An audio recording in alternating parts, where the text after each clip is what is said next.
Okay, so it was a bit choppy here and there. I'll be honest with you, I haven't really been practicing this week. I've been very busy, and didn't practice. So there were a few mistakes, lockups, and then a few algorithms that I just didn't know at the time. So I had to again cheat, if you will. But go the long way instead of the one simple algorithm that it takes to solve it. But I'm still learning it.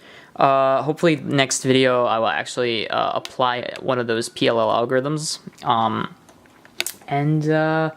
Yeah, at the moment 35 seconds is my average. It's difficult to get it below, but I'll keep trying, and yeah, it's gonna hopefully pay off in the end. And yeah, I'm thinking of buying the Volk 3 cube. I mean, I looked it up. Yeah, it's pretty decent. I've seen some pretty expensive cubes on the market, but I think it's pretty cheap for the quality and everything. So hopefully, I'll probably get that and maybe do an unboxing review, and then start using it maybe in like future videos. But we'll see. I'll keep you guys updated. Anyways, thank you guys for watching. I appreciate your time.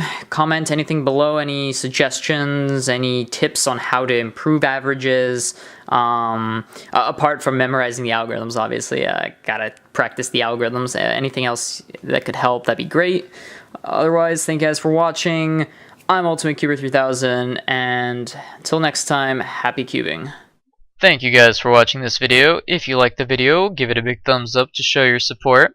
From here, you can check out last week's video as well as next week's video when it arrives. And lastly, if you would like to be notified of future videos, hit the subscribe button below. Thank you.